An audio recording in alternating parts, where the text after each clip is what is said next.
Salut, donc si vous êtes là, c'est que vous êtes intéressé par cette formation que j'ai essayé de préparer. Donc juste, je vais vous essayer de vous présenter comment je l'ai organisé, comme ça sera facile pour vous de commencer. Donc la formation, en fait, j'ai utilisé un outil qui s'appelle workflowy.com, qui est un outil de prise de notes que j'aime bien. En fait, ça permet de créer des bullet points et de plier, déplier, ce qui aide beaucoup pour moi à suivre l'avancement. Donc, en gros, donc on a, comme j'ai dit, on a des sections pour un débutant, c'est de HTML, CSS, JavaScript et SQL, d'accord? Donc, l'idéal, c'est de passer dans l'ordre, d'accord? Par la suite, pour le HTML, donc vous avez pour chaque section les liens, il faut juste cliquer, donc vous serez redirigé vers la page de les trois schools associés. Ok, si vous terminez, vous pouvez cocher, d'accord? Et ainsi de suite. Donc, idéalement, c'est de faire cela dans l'ordre. Ici, donc, vous avez normalement toutes les notions de base sur le HTML à apprendre. D'accord. Par la suite, il y a une section qui s'appelle à ignorer pour l'instant. En fait, ce sont les sections avancées. C'est pour ça que je ne vous ai pas redirigé directement vers le document HTML de W3 School parce que, à mon avis, il y a des sections qui sont un peu avancées et qui ne sont pas nécessaires pour un démarrage. Et le mieux, c'est de démarrer rapidement pour garder la motivation. D'accord. Donc, cette section, vous pouvez y revenir plus tard pour essayer de compléter. Par la suite, vous avez un petit mini-projet avec quelque chose à faire. Donc, c'est pour compléter, valider vos connaissances. OK. Donc, ça, c'est pour le HTML. Par la suite, pour le CSS, ça se présente de la même façon. Donc, il y a le CSS basique, texte, font, etc. Donc, toutes les sections à voir, normalement, elles sont numérotées. Ce que vous terminez, vous cochez. Vous cliquez sur le lien, vous êtes redirigé. Par la suite, il y a la partie pratique. Donc, ça, ce sont des choses à faire. D'accord? Et donc, ce sont des exercices en gros. Et là, c'est la partie Advanced Camp pour le HTML. Ce sont les parties avancées que pas besoin de voir à l'immédiat. OK? Donc, une fois que vous avez terminé le CSS, vous passez au JavaScript. C'est le même concept. Donc, on a les notions de base pour démarrer à faire.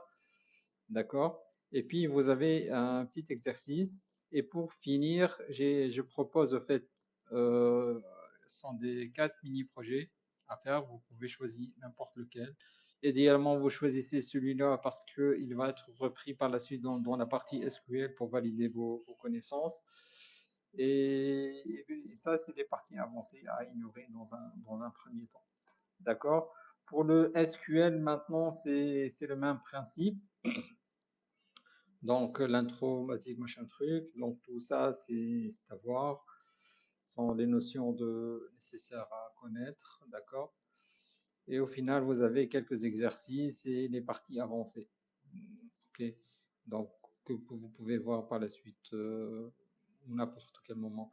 Au final, donc, une fois que vous avez terminé ces 4 sections, donc il y a un mini-projet entre c'est du JS et du SQL. En fait, c'est l'exemple tout doux précédent qu'on va compléter. Donc ici, il y a ce qui est demandé à faire. OK. Les concepts de base qu'on va apprendre, des bonus, fonctionnalités bonus à faire, une suggestion des coupes de fichiers et par la suite d'organisation de répertoire. Et pour finaliser, on a des tables SQL à créer. D'accord? Voilà. Donc, une fois que vous avez fait tout ça pour une personne qui est vraiment débutante, vous pouvez passer à React.js. Donc, c'est un framework Full.js qu'on utilise pour développer des applications web et qui est assez demandé sur le marché. Donc, c'est du React.js, Node.js. Pour les personnes qui ont déjà des connaissances ici, ils peuvent les sauter. D'accord?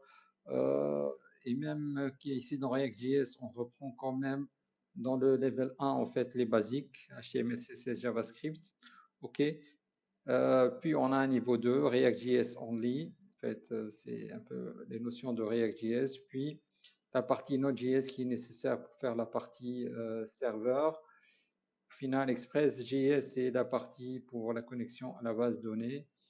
Et au final, donc, on a le full stack React.js et Node.js. Donc, comment faire une application complète, les notions pour faire une application complète et au final, un mini projet à faire. Voilà, donc ça c'était rapidement pour la formation. Pourquoi j'ai choisi W3 School? Donc c'est comme je vous ai expliqué, je trouve que les formations en fait vidéo, même si elles sont très intéressantes sur Udemy et tout ça, elles sont complètes, mais sont des cursus un peu longs de 40 heures. En plus, il faut se concentrer, prendre des notes et tout ça, ce qui un peu démotive, surtout qu'on ne passe pas très rapidement à l'action. Ici, vraiment, c'est une formation qu'on peut lire, donc on peut prendre le note petit à petit. Par exemple, ici pour les éléments HTML, donc on peut voir un peu de quoi il s'agit. On va directement vers l'essentiel. Et en plus, ce qui est vraiment très très intéressant, c'est qu'il y a un éditeur dans chaque partie qu'on voit. On peut tester, modifier et voir un peu le résultat, ce qui encourage dans la continuité. Ok, donc voilà, j'espère que ça vous sera utile pour cette période estivale ou même durant l'année. C'est un parcours que vous pouvez vous faire au fur et à mesure selon votre rythme. Pas de stress, mais pensez à rester, comment dire, euh, de faire ça de façon continue, non discontinue, mais une demi-heure par jour, 1 heure, 2 heures selon vos possibilités et pour avoir des résultats vers la fin. Je vous souhaite bonne chance dans votre formation ou reconversion. Donc ici, je vais partager le lien. Une fois que vous avez les liens, vous pouvez faire une copie de ce sheet dans votre espace que vous allez créer sur Workflow Y. Et donc, une fois que vous l'avez créé, vous pouvez donc mettre les cases à cocher, tout ça pour votre suivi. Si vous voulez prendre des notes supplémentaires, il suffit d'aller par exemple ici, à cette section-là, taper Entrée, faire tabulation, vous entrez au fait en gros à l'intérieur et par la suite de prendre vos notes. D'accord? Comme ça reste quelque chose à vie. C'est un outil gratuit. Normalement, la version gratuite, elle est suffisante. Moi aussi, j'utilise la version gratuite. Et voilà, à vous de jouer et bonne chance. Ciao, ciao.